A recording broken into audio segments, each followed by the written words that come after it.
What's going on, Jerome's firmly into week 2 of Minnesota Fighting Vikings training camp, and of course, you go down the entire roster, right? Jonathan Grenard, Andrew Van Ginkel, Blake Cashman outside. How about that? Brian, the real deal O'Neill, Metellus, Harrison Smith. Like, you can talk about everyone's, looking good, right? J.J. McCarthy got some highs, got some lows, but going up against that defense every single day, and no Jefferson, and basically no Darisaw, no Fries, well, in limited work with 11s.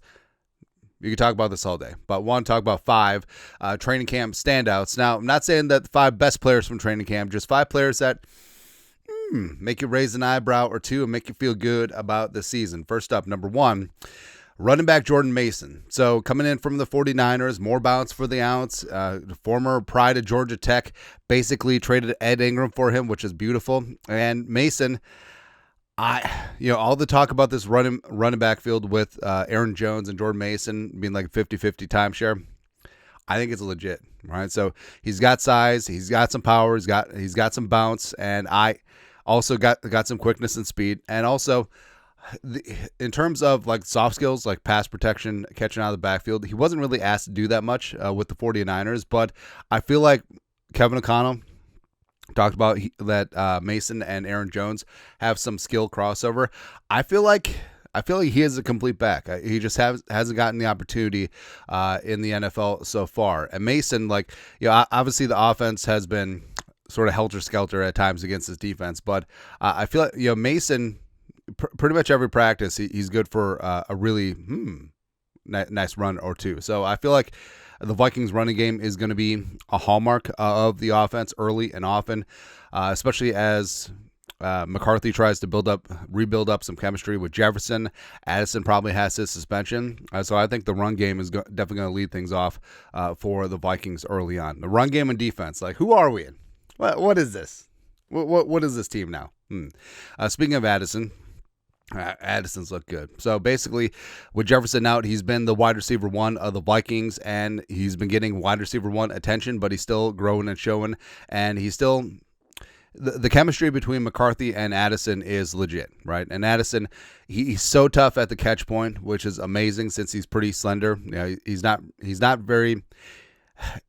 like a huge possession receiver, but he definitely makes the most of it. And over the last couple off seasons, he's definitely put the work in. He's added muscle, and he's very good at body control and adjustments at the catch point as well. I feel like that's a really underrated aspect of his game.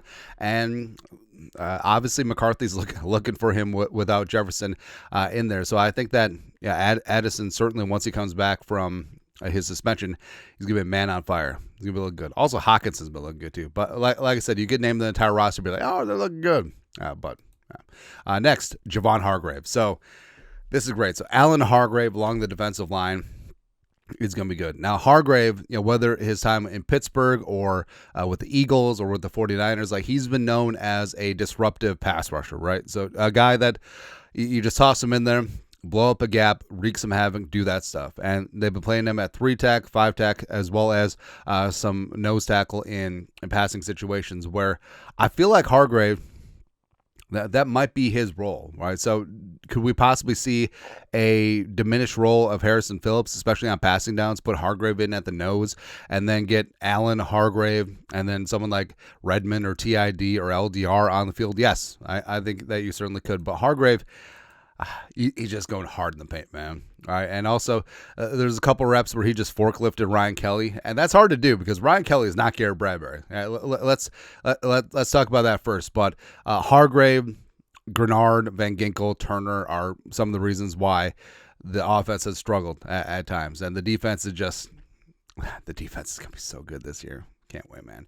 Speaking of Diamond Dallas Turner, so put in the offseason work, hanging out with Jonathan Grenard, noticeably added some good weight. And Turner, I feel like he's a man on a mission this year, right? So rookie season, all the haters and losers came out, hey, not doing what Jared Verse is doing. Don't care. Do not care. And Turner playing on the edge, playing off ball, doing lots of things, and up front with stunts and games. Like, he and Hargrave are already locked in, and I feel like it is a spot where you're going to find a lot of packages where Van Ginkel, Grenard, and Turner are on the field at the same time, right? I feel like Flores is just going to work that out. And Turner, like we said, the more he can do, the more he can do. And eventually Turner will be the number one edge rusher on this team. But also, in the back of your mind, you have to remember is like, hey, he can drop into coverage. Hey, he can do this. He can do that. So I think that this is making him a well-rounded player. Yes, there was some growing pains, sure.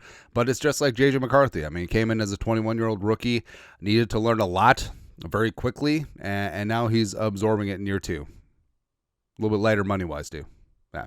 Lastly, Jeff Akuda. So Akuda has been a great resurrection story, but also one that sort of flew under the radar because of all the other storylines. But Akuda battling every single day with Addison and Naylor, it's definitely something that, well, first off, he was the number 3 overall pick, yes, but that Achilles injury, especially as a corner, when you're cutting off it and and pushing off it so often, it's like, there's a reason why Akuda physically wasn't the same the last couple of years, but it seems like he's good to go now.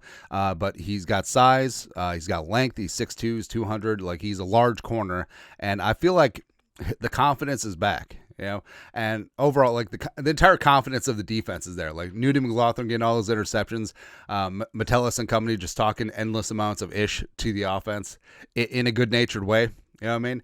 And Akuda's definitely confident. Right, and I do feel like it's a spot where he is securing that first team spot. Like it'll be Rodgers, Akuda, and Murph. Like those are going to be your top 3 corners. Rodgers and Murphy in base, but it's a great story, right? And if he can pan out on some of that potential that he had as a number 3 overall pick by the Lions, the low energy Lions. Also, I can't wait till the Lions are back to the Patricia era, which is basically coming up. Hey, 34-7. Get ready to see lots of scores like that.